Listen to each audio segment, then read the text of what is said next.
Mungkin setiap perusahaan beda-beda ya. Mau nyalain mobil, klakson sekali. Apa tujuannya? Bila mana di bawah itu ada hewan kucing atau kalau mobil besar, dump truck di tambang kan, udah pergi loh orangnya nih.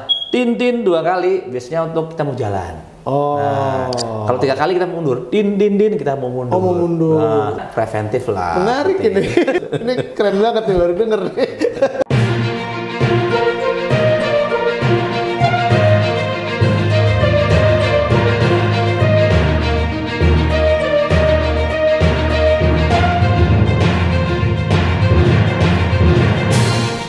Halo, salam sehat. Gimana kabar lu hari ini? Jangan lupa untuk tetap menjaga protokol kesehatan dan juga menjaga jarak karena penyebaran virus varian Omicron ini semakin tinggi. Gua Andre Prianto, seneng bisa ketemu lu lagi hari ini. Masih seputar dunia safety and security atau dunia keselamatan dan keamanan kerja. Hari ini kita akan ngebahas mungkin kalau kalian pernah dengar istilah rig atau mungkin offshore. Nah, hari ini kita mau ngebahas tentang kiat-kiat aman dan selamat bekerja di rig offshore atau di lepas pantai. Nah, sebelum mulai kita intro dulu.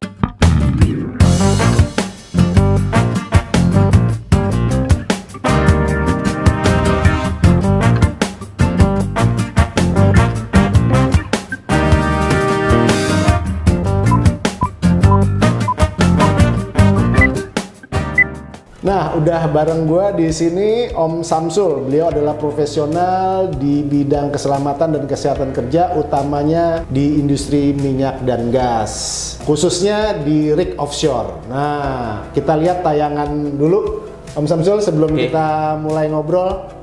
Silakan. Platform minyak, anjungan lepas pantai, atau rig pengeboran lepas pantai adalah struktur besar dengan fasilitas pengeboran sumur untuk mengeksplorasi, mengekstrak, menyimpan, dan memproses minyak bumi dan gas alam yang terletak di formasi batuan di bawah dasar laut.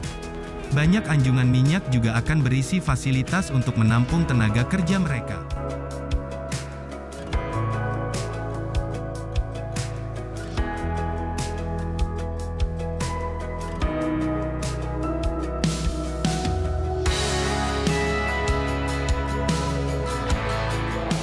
Wah, keren ya Om Samsul ya, ternyata gitu ya, kerja di rig offshore ya.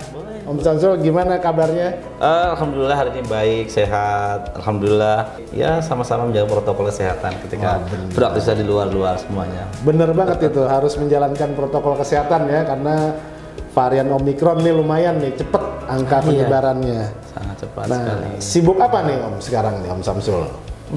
Saya hari ini masih bekerja di sebuah oil company, di salah satunya di Jakarta base-nya, tapi kita memang mengelola sebuah offshore rig ya, untuk processing di sana.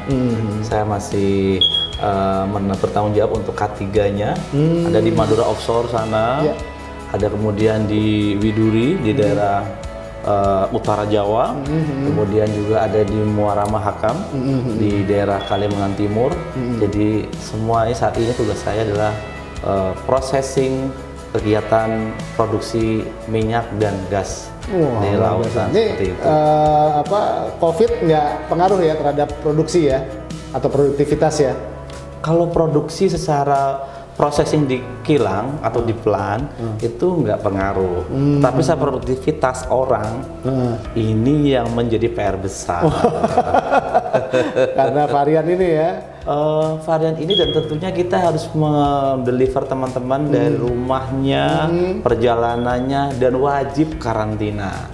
Dites setelah sekian hari, minimal 6 hari, dinyatakan oke, baru kita kirim ke tempat lokasi. Dan itu pastinya setelah itu dari rumah sampai di karantina dan sampai di lokasi nggak boleh ketemu tim atau orang lain, hanya menggunakan kendaraan yang kita provide. Ya itu ya udah aturan ketat lah seperti itu. Nah 50% orang di karantina, satu orang satu kamar, sekarang selama 6 hari, dan itu nggak boleh keluar Kamar, keluar pintu, nggak boleh ketemu orang atau menerima pemberian orang, nggak boleh. At any cost ya pokoknya ya. Nggak boleh. Nggak boleh sama sekali ya. Sama sekali. Pokoknya. Semua di-provide. Karena sudah disuplai semua oleh perusahaan ya. Insya Allah. Pokoknya menjauh dari kemungkinan terpapar atau ketemu dengan orang lain ya. Insya Allah ya? demikian. Berapa lama? 6 hari itu ya? 6 hari. Ya? 6 hari itu ada di hotel untuk karantina. Jadi hotel itu benar-benar kita blok. Transportasi juga begitu ya? Nggak naik kendaraan transportasi umum ya? Disediakan ya? Saat ini kita sediakan bus dan maksimal 50%. Bus itu ada toiletnya, ada apanya, juga orang itu tidak perlu turun. Makanan pun kita siapin seperti itu. Jadi kita usahakan seperti itu. Kalau kurang BBM hanya boleh 1 driver yang turun, itu saja. Dan antara driver dengan tim itu ada pembatas, pastilah seperti itu. Jadi kita benar menjaga yang terbaik tuh teman-teman. Duduk pun harus siksa. Ini apa karena sebelumnya pernah ada kejadian atau hanya preventif aja? Preventif ini sejak kita mulai sejak tahun 2019 ya, atau mungkin 2020 maaf ya, pas awal-awal. Ya. Dulu di Indonesia belum ramai, tapi karena dulu perusahaan kami ada yang berbasis di London, di Februari kita udah lakukan preventifnya. Di Indonesia mulai bulan Maret dan seterusnya, kita udah lakukan itu, seperti itu. Pokoknya menjamin supaya aman ya, karena di tengah laut nggak ada ini ya emergency. Yes, pastinya Pak, pastinya.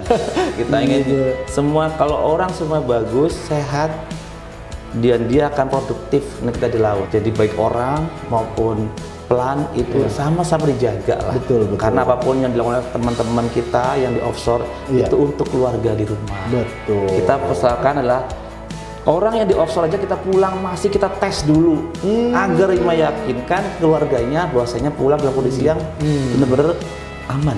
Iya. Jangan cuma bawa duit tapi juga bawa penyakit juga kan. Nggak lucu, duitnya habis kalau buat berobat. Betul. Nah, menarik tuh tadi informasinya yang misalnya bahwa ternyata di dunia atau di industri migas ini ketat sekali ya, apalagi di tengah laut ya, atau di lepas pantai ya gitu ya, nggak sesederhana yang kita pikir, karena untuk kalau terjadi apa-apa untuk emergensinya nggak gampang, kan nggak mungkin dibuang ke laut ya. Oh nggak mungkin, tidak. Nah, Om Samsul, ngomong-ngomong bisa sampai ke industri atau ke bisnis ini gimana ceritanya? Ya maksud saya sekolahnya apakah ada hubungannya dengan minyak dan gas atau gimana? Mungkin bisa diceritain nih dari awalnya sampai kemudian bisa di posisi sekarang ini. Saya dulu pernah kuliah di teknik mesin saya, teknik mesin di sebuah university di Jogja.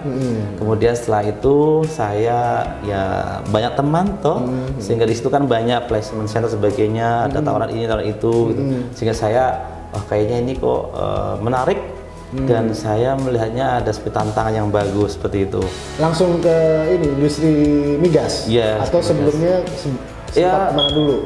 Sementara belum join, ya kesibukan harus ada dulu lah seperti itu. Sebatas bekerja biasa sambil menunggu kesempatan itu datang. Kenapa tertarik di industri migas? Ya karena migas itu kan salah satu penopang utama di negara kita kan. Kemudian secara kita orang teknik lah. Di situ kan kita tahu risk dan sebagainya, tahu analisa dan bagaimana. Di situ aplikabelnya cukup tinggi. Memang kesempatan tidak semua datang, tetapi begitu datang kita benar-benar terima dan olah. Saya dari nol, dari bawah, engineers naik sedikit dan seterusnya lah, berproses seperti itu. Bisa diceritain nggak dari bawah tuh ngerjain apa aja, kemudian bisa sampai sekarang gitu. Jadi biar teman-teman tahu nih ya. Saya dulu di mechanical engineers, kemudian saya masuk di oil and gas. Saya dulu ditempatkan di Indonesia Timur sana, di perusahaan oil and gas yang berafiliasi dengan salah satu negara di Eropa. Internasional ya ini ya, perusahaan internasional ya. National company. Di sana saya cukup lama dan di situ belajar dengan sistem yang banget established, sangat established. Saya di sana dulu sebagai mechanical engineers nggak langsung diberikan untuk itu, tapi diberikan untuk sebagai orang yang menghandle material. Material itu kan begitu banyak dan begitu semuanya punya komponen-komponen, dan itu mempunyai spesifikasi masing-masing. Bahkan hampir di semua negara tuh ada di situ. Nah dari situ kemudian di sana adalah perusahaan yang mengutamakan keselamatan kerja, safety first di sana. Sehingga saya waktu itu dipindah tugaskan untuk menghandle si safety.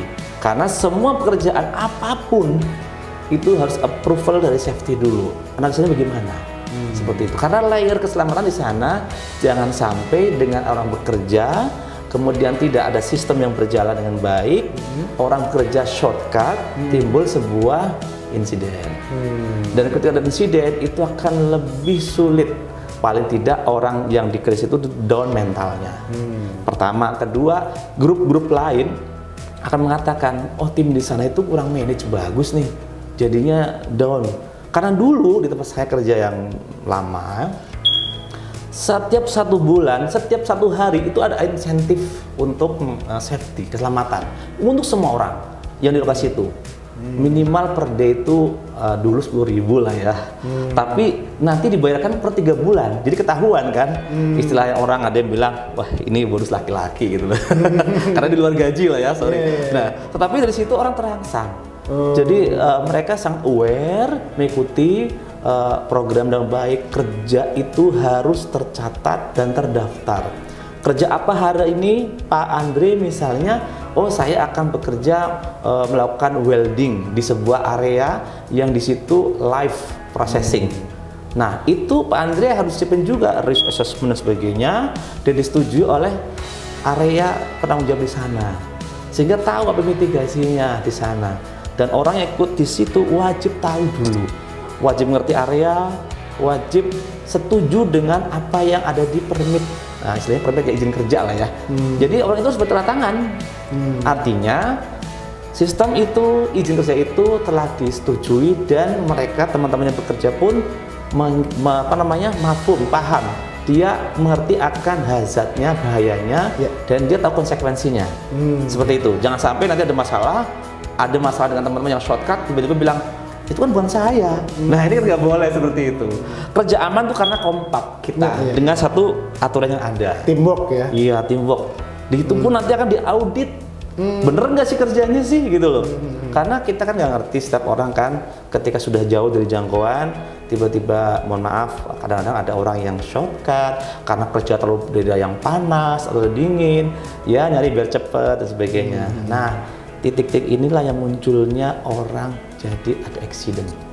Nah, biasanya itu muncul saat mau jam makan, ya, coffee break, atau bahkan pas jam mau pulang sore. Kan orang pengen cepet selesai nih buru-buru. Nah, ini yang kita nggak boleh. Kerja sesuai stepnya, follow prosedur. Nah, jangan cepet-cepet mau pulang ya, atau mau minum kopi. Kalau nggak selesai sekarang, besok atau nanti ditambah dengan extend malamnya, bisa jadi grup sebelah. Artinya ada tim night, tim malam hari. Nanti kelakuan ini aja, tinggal kita melakukan handover yang bagus. Handover yang bagus jangan sampai salah dan tercatat. Karena itu freedom legal. Iya. Jadi semuanya serba tercatat ya dan artinya secara aturan, bukan hanya aturan aja ya, aturannya juga tertib dan pekerjanya juga tertib ya. Betul. Mungkin Pak Andre luar biasa itu. Pak Andre tadi lihat orang di TV tadi. Iya. Pak Andre ada sedikit menunjukkan ada case Viper Alpha. Iya. Itu ujung masalah di sana adalah handover. Tim siang sama tim malam. Handovernya tidak clear. Sehingga mestinya dia harus menutup misalnya ya valve di satu titik tapi dia buka. Seperti itu, sehingga ketika sudah menjadi tekanan besar misalnya gitu kan, di blast itu jadi sebuah kecelakaan yang susah, fatal, susah untuk ditangani lah karena kan tekanan kan pasti tinggi gitu loh. Makanya yang namanya apakah kita punya handover apapun itu wajib clear ya, apapun lah bentuknya, apapun kerjaannya, apapun contohnya yang tadi saya sebutkan kurang lebihnya demikian seperti itu. Nah terus tadi kan tertarik udah dijelasin ya kenapa tertarik ya, karena menopang apa tadi ekonomi ya. Tapi kan sekarang katanya udah sunset katanya. Iya. Nah terus sampai bisa kemudian ke offshore itu gimana ceritanya tuh? Oh iya. Jadi kan setiap kita kerja itu kan ada penugasan ya, misalkan untuk orang-orang offshore itu kan dipilih katanya orang-orang yang sudah paham betul dan qualified di bidang masing-masing. Betul, saya baca juga begitu tuh, katanya kalau bisa ke offshore itu harus di onshore dulu ya, harus teruji di onshore dulu karena resikonya lebih tinggi ketimbang di onshore katanya, begitu ya? Iya, salah satunya demikian, salah satunya. Karena apapun itu, pekerjaan di offshore itu satu orang satu disiplin dan harus bisa. Ketika ada troubleshoot misalkan di sana, itu benar-benar orang itu harus paham dan bisa menyelesaikan masalah itu. Karena misalnya kayak gini, Pak Andre atau Mas Andre itu disiplinnya di ilmu rotating, ilmu mesin yang berputar. Satunya ilmu statik, satunya lagi ilmu instrumen. Kalau 3 orang ini digabungkan kuat, tapi kalau salah satu itu nggak paham, nggak ngerti, nggak menguasai, kan masalah gitu loh. Nah nanti kan bisa delay time dan sebagainya, atau bisa muncul bahaya-bahaya karena tidak terselesaikan dengan baik. Sorry, saya mau tanya, emang cost per menitnya dihitung ya kalau di industri migas ya, ketika dia produksi atau sedang mengadakan penggalian atau penggalian sumur atau ini memang cost per menitnya benar-benar dihitung ya artinya ya? Ya tentunya. Setiap waktu itu duit gitu intinya. Ya kalau untuk teman-teman di awam aja awam. Ya, kalau teman-teman di lapangan nggak sampai mikir itulah. Dia concernnya ke keselamatan tentunya, keselamatan. Kemudian untuk operation ya produksi berjalan dengan baik. Kalau untuk construction bagaimana tetap bekerja dengan baik, dengan aman dan sesuai dengan schedule. Biasanya kalau udah masalah cost itu teman-teman yang di manajemen atau di bagian tertentu lah seperti itu. Nah fokusnya teman-teman keselamatan. Karena impact kalau udah ada satu orang yang celaka, ternyata kita akan mengalami stand down istilahnya. Stand down cukup lama. Bisa dulu waktu saya pernah kerja di tempat yang lama, stand down dikumpulkan siang-siang diceramain. Sangat di lapangan diceramain. Habis itu kita disuruh merenung bisa beberapa hari. Kerja merenung.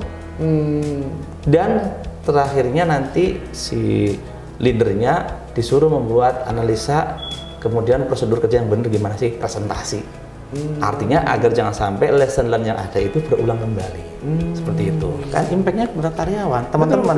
Betul. Dan di sana setiap orang ada keluarga di belakangnya. Nggak boleh seperti itu. Iya. Kerja itu harus aman, nyaman. Betul, setuju Seperti saya. itu. Nah, tadi soal aman dan nyaman, gimana sih rasanya kerja di rig offshore itu? Om Samsul pengalamannya nih, mungkin bisa diceritain nih. Sebenarnya itu tempat itu berbahaya ya. Tapi kalau kita bisa manage, artinya kita kan punya risk and assessment yang baik kan. Jadi sebelum itu beroperasi kita udah lakukan dulu assessmentnya dengan baik. Apa mitigasinya, apa top hazardnya, sehingga kita punya semua mitigasi yang ada. Sehingga nanti kita udah kerja kita tinggal ikuti alur itu aja. Ikut tertib seperti itu. Ketika ada perubahan kan ada di info. Nah, Udah ada SOP-nya sebenarnya, tinggal ikutin aja ya. Betul. Nah, kemudian di sana juga kita tidak kerja kayak robot, enggak lah. Kita bisa kok pada waktunya kita selesai kerja. Di sana ada ruang gym, ada ruang kita mau jogging. Misalnya kalau di rig ada platform kan biasanya misalkan di rig apa FSO misalkan atau rig yang MOPU misalkan ada itu helideck. Di sana kita boleh jogging, senam, atau pada saat tertentu dulu saya pernah kondisi belum COVID ya masih sehat itu.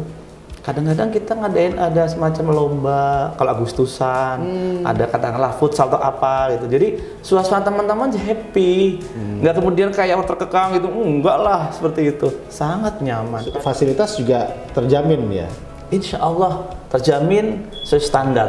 Artinya maksudnya secara umum dimanapun di offshore itu pasti standarnya sama ya? Untuk Sama. fasilitas ya? Tergantung dari perusahaan masing-masing nanti menerapkannya ya, seperti itu, dan mengembangkannya untuk membuat kenyamanan teman-teman. Di samping faktor safety yang pertama, Iya seperti pasti itu. faktor safety. Nah sebenarnya kalau hitungannya sendiri berapa lama sih di offshore dan berapa lama di onshore sih? Soalnya saya sebagai profesional naik ke rig gitu, terus kemudian saya turun itu berapa lama? Oh, Dari di atas kemudian kembali lagi itu. Ya, jadi kalau normal operasi nih Iya, ya, kita ngomong operasi bukan ngomong konstruksi ya. Iya betul. Kalau operasi itu kita tuh biasanya maksimal hanya 2 minggu atau 14 hari. 14 hari di 14 hari on duty, 14 hari off duty. Ini kondisi yang 14 normal. hari. Ya, sama. Jadi istilahnya di rumah 14, di sana juga 14. Sama oke, gitu loh. seimbang ya. Betul. Kecuali masa Covid ini memang karena Gimana banyak tuh? faktor, ada karantina, ada ini, Iya. sehingga diperpanjang di sebulan. Oke, Ada yang 3 minggu. termasuk tadi ya. Iya, jadi di rumah. Karantina, pemeriksaan. Betul, seperti itu. Karena kita juga melihat orang fatigue ya. Ini kan manajemen fatigue sebenarnya, Iya, betul, kelelahan betul. gitu. Kelelahan, Sehingga iya. kalaupun orang tuh turun, harapannya setelah naik tuh udah fresh kembali seperti itu. Kalau fasilitas tuh fasilitas apa aja sih yang ada di RIK gitu? Maksudnya untuk kehidupan di sana? Iya, untuk kehidupan di sana. Di sana ya menurut saya sudah sangat mencukupi ya. Kerja kantor ada lengkap, ruang meeting, bahkan kalau untuk kehidupan ada ruang rekreasi. Rekreasi itu ya kita bisa lihat karaoke atau nonton film. Ada home theater ya. Ada, atau kita ada musola gitu untuk teman-teman yang merencanakan ibadahnya atau hari besar. Kemudian kita punya catering di sana juga standarnya menurut saya sih udah hotel bintang 4 ya, atau bintang 5. Hari besar tuh tetap kerja ya? Hari besar tetap kerja, Nggak ada libur ya? Oh nggak ada, cuma tetap kasih waktu untuk ibadah dulu, selesai baru nanti kerja seperti itu. Tapi nggak manusiawi lah, asik loh, nggak ada beban di sana menurut saya sih. Teman-teman saya bahkan di sana tuh jarang sekali di perusahaan yang saya bekerja itu turnover atau keluar resign. Sangat jarang sekali. Justru mereka tuh jangan sampai keluar gitu. Oh, kirain nggak mau turun ke darat, tetap di situ. Saking betahnya, nggak usah deh, saya nggak usah pulang sini aja enggak ya. Itu pelanggaran nanti. Kalau boleh saya tahu berapa banyak sih itu yang ada di situ di RIK Offshore itu? Oh oke. Sekali operasi itu? Ya saat ini kan kita operasi ya, kalau pada umumnya lah itu nggak banyak, paling sekitar 40 ke 50 orang, baik yang di lokasi di daerah Madura atau di daerah Utara Jawa atau yang lokasi lain itu sekitar segitu. Karena udah operasi, kalau masih project memang banyak Pak, ratusan Pak, sangat banyak, dan itu ada tambahan kapal-kapal yang lain. Sekarang karena fasenya operasi, orang dengan cukup segitu dan itu jalan dengan baik. Dan pada saat COVID ini itu pun dipres lagi minimum requirement istilahnya. Apa itu? Jadi orang-orang yang memang tidak mempunyai peran penting dikurangi. Yang memang peran penting. Misalnya kayak apa tuh kalau di industri? Ya, kalau di sana kan ada operator, misalnya operator untuk di kilang, ada operator yang di CCR, yang di control room, ada bagian mengangkat yang lifting, ada yang marine sebagainya. Nah, dari orang-orang tersebut, kalau sekiranya memang masih bisa dipres, dikurangi karena masalah COVID, ya dikurangi. Kalau enggak ya tetap memang seperti itu. Seperti itu. Komposisi orangnya, maksudnya manpowernya ya. Betul. Minimum tapi tetap berjalan dengan baik. Iya, gimana dengan caranya minimum tapi tetap berjalan ya. Betul. Baik.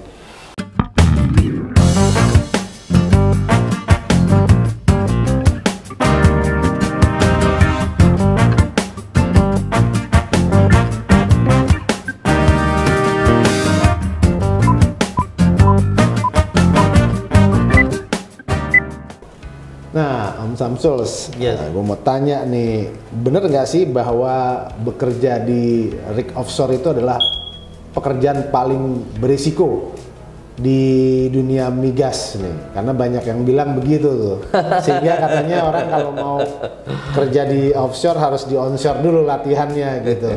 Bener nggak tuh? Gimana tuh? Iya, memang kalau di offshore, di RIK, katakanlah seperti itu, memang salah satu tempat yang sangat beresiko, high risk. Jadi ini nilainya tinggi. Kalau dalam metrik risk itu adalah merah. Namun kita punya sebuah manajemen risiko, ada secara operasi, ada juga risk assessment yang bawahnya lagi untuk kerjaan kita, dan untuk membimbing teman-teman dalam bekerja atau tahapannya itu namanya ada sampai yang JHA, Job Hazard Analysis, yang paling bawah. Jadi kita ikuti step-step itulah seperti itu. Nah, dari itu kemudian kan resiko ketahuan. Dari ketahuan nanti hazardnya apa, mitigasinya berapa. Nanti di rismatik itu ada angkanya. Dari angka sekian turun menjadi berapa. Dari warna merah apa jadi kuning atau jadi hijau. Nah, dari situ ketahuan. Kalau kita sudah tahu caranya, tahu mitigasinya, bahkan rekomendasinya, tempat kerja yang turisnya tinggi akan menjadi aman. Selama orang itu comply ya, patuh terhadap aturan. Seperti itu. Kenapa kok disebutnya yang paling berisiko tinggi ya di offshore itu ya? Bisa dijelasin nggak? Maksud saya biar teman-teman nih kira-kira punya bayangan lah gitu, seserem apa sih gitu. Ya, karena di sana itu kan kita dari langsung sumbernya ya. Misalkan di situ ada sumur gas, sumur minyak.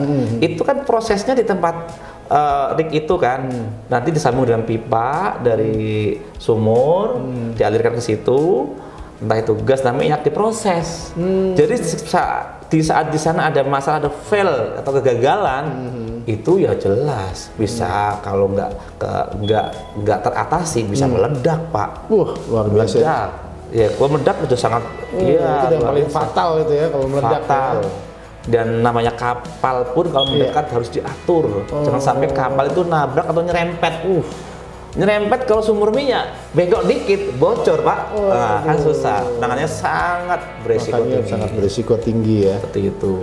Nah, karena beresiko tinggi, kira-kira jenis apa kecelakaan yang selama ini ada tuh yang kayak gimana sih kalau orang kejadian-kejadian yang di offshore itu kayak apa sih kecelakaannya? Kalau yang major ya, yang gede-gede lah. Bisa pertama itu ada hidrokarbon release atau bocornya hidrokarbon. Itu kan cukup sangat berbahaya sekali ya, karena itu bisa impact ketika itu gas atau apa, ketika ada api menyambar bisa langsung meledak. Kemudian ada kapal nabrak, karena kan di tengah lautan nih. Pernah ya ada pasti kejadian gitu ya? Ada, tapi nggak kelihatan ya emang ya? Nggak tahu itu. Bisa nabrak. Tapi yang saya alami sih nggak sampai sejauh itulah. Ya. Insya Allah moga-moga jangan sampai jangan seperti itu. Atau kemudian rignya itu karena ada gempa atau udah berumur, sehingga rignya itu, mohon maaf, raknya patah atau apa kan bisa berdirinya miring, bisa tenggelam. Mungkin kita pernah dapat kabar dulu ya di Malaysia kalau nggak salah ya, ada rig, saya lupa namanya, itu kan sampai tenggelam. Iya. 1-2 tahun lalu kalau nggak salah. Betul ya. Di mungkin Pak Andre pernah ingat ya, di Malaysia, seperti itu. Ya. Ini kan bahaya sekali Pak Andre. Tenggelam semua ya. Sama orang-orangnya ya tenggelam. Iya. Nah, karena tadi beresiko itu tentu ada syarat-syaratnya atau prosedurnya yang harus dilalui oleh seorang profesional seperti tadi Om Samsul tadi sebelum dia ditempatkan di offshore. Ya, bisa nggak diceritain apa aja tuh syarat-syaratnya atau prosedur yang harus dilalui oleh seseorang yang ingin bekerja atau ditempatkan di offshore? Oh iya, sebenarnya itu umum aja sih atau normatif ya. Jadi pertama, secara umum namanya orang kerja di oil and gas, orangnya harus tersertifikasi, alatnya tersertifikasi, tempatnya pun tersertifikasi, semuanya. Orangnya pertama sehat dulu, tersertifikasinya dengan cara di MCU dulu, nanti setelah diteliti bagus, MCU keluar sertifikatnya, kemudian dia punya training mandatory. Kalau di laut kan dia harus punya training, misalnya BSS ya, Basic Sea Survival, atau BST, Basic Safety Training dan sebagainya, harus punya, karena ketika sebab apa kan dia memang harus bisa renang, bisa menyelamatkan diri kan gitu. Kalau ada kebakaran dia bisa pakai minimal pemadam ya, dan tentunya alat yang digunakan semua tersertifikasi dan benar. Karena apa? Semua alat yang digunakan harus orangnya itu ada penanggung jawabnya. Di samping sertifikat atau orang punya kompetensi yang tersertifikasi. Karena ada pengakuan. Kalau nggak ada lembaga ini kan kita jadi bingung, ini orang beneran bisa nggak? Nggak ada ukurannya ya, nggak ketahuan ya, cuman ngaku-ngaku aja ya. Benar gitu sekali. Gimana nih kiat-kiatnya supaya kita aman atau selamat ketika bekerja di offshore? Ya, kalau bekerja di offshore itu sebenarnya Yang dituntut pertama adalah kita bisa patuh atau compliant. Kiatnya kita kerja apa yang sudah dijadwalkan, disetujui, ada izinnya, ikuti prosedur, selesai dilaporkan seperti itu. Dan kerja harus one team seperti itu. Jadi istilahnya kita harus follow prosedur, selesaikan pekerjaan yang kita mulai, dan kita harus follow up. Harus kita mengikuti apa sih yang menjadi tugas dari pimpinan, karena dia mesti udah mengetahui nih apa-apa yang dikerjakan kan, mana yang bayar mana enggak kan, seperti itu. Nah ini wajib dilakukan. Aman. Selama ini kami mengelola yang di satu tempat di sebelah Madura sana, alhamdulillah di sana zero accident sampai hari ini. Waduh. 15 tahun. 15 tahun ya? Non LTI. Apa tuh? Artinya tidak ada lost time.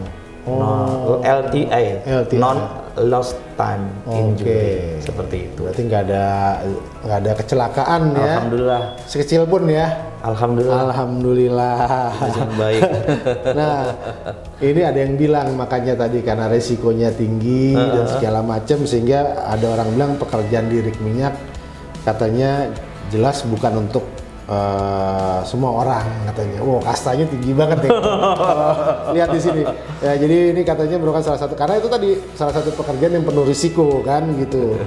Nah, kalau menurut Om Samsul perlu nggak sih profesional yang bekerja di bidang migas, terutama yang di rig atau di offshore ini, pas pantai ini, mengasah skillnya dan pengetahuannya gitu. Katakanlah misalnya lewat training atau pelatihan, atau misalnya tadi sertifikasi kan sudah disinggung, memperbaharui sertifikasi. Nah, gimana tuh Om Samsul kira-kira? Baik, semua orang itu punya kesempatan yang sama. Sebenarnya tidak ada pembedaan sama sekali. Semua kembali pada orangnya ya. Namun demikian kan setiap orang setelah dia mempunyai training atau pengetahuan, itu sudah parameter. Nah, setelah sekian lama, 1 tahun, 2 tahun, tentu pengetahuan itu kadang-kadang dipakai atau enggak kan menurun nih, maka perlulah refresh training yang tersertifikasi, ada pengakuan gitu loh. Nah, kalau kemudian mereka itu tanpa sertifikasi, jelas kita nggak ada penanggung jawabnya. Misalnya Pak Andre nih kompetensinya di bidang turbin misalnya, atau gitu. apa, atau kompetensinya di bidang conventional entry misalkan. Nah, setelah sekian waktu, 3 tahun, 4 tahun, misalnya 3 tahun aja lah gitu loh, itu wajib lakukan sertifikasi ulang untuk bila mana ada sesuatu ilmu baru dapat diserap, bila mana dia Pak Ande udah mengalami, mohon maaf ya, lama lupa. Nah, pengetahuan itu harus flat nih, kalau turun bahaya, buat inget lagi ya. Minimal seperti itu. Itu perlu ada lembaga yang memang menggait dan mensertifikasi hal itu. Tapi memang biasanya begitu kan pasti ya, harus ada selalu ada istilahnya update ya, sertifikasi dan pelatihan ya, karena teknologi kan juga berkembang ya. Betul, wajib itu harus wajib ya gitu. Nah, itu terakhir nih, karena ini pekerjaan berisiko tinggi, nih ngintip dikit nih, kira-kira berapa sih range gajinya nih kalau orang mau kerja di offshore nih, gimana nih? Mungkin bisa dibisikin deh. Yes. Om Samsul. Paling tidak itu untuk menghidupi keluarga cukup, ya seperti itu. Karena di sana ada semakin tinggi kompetensinya orang, maka akan semakin mahal, seperti itu. Saya pernah punya temen nih, kita ngomong ekspat ya, ngomong Indonesia aja. Orang Indonesia aja itu waktu saya kerja dulu di perusahaan yang memang base-nya di Eropa gitu, orang Indonesia bisa gajinya untuk level safety ya, senior. Saya pernah diberitahu dia sih ya sekitar di atas 100 lah. Wow, luar biasa ya. Tapi kalau yang perusahaan-perusahaan yang mungkin belum gede, belum besar, ya memang ya mungkin masih ya cukup lah. Separuhnya ada yang kurang juga ada. Itu kebijakan masing-masing perusahaan ya. Semakin besar perusahaan, semakin tanggung jawab biasanya semakin berbanding lurus seperti itu. Karena mungkin ya itu ya sebanding juga dengan resikonya ya. Betul. Gitu, semakin tinggi resikonya tentu semakin tinggi juga ya ininya ya.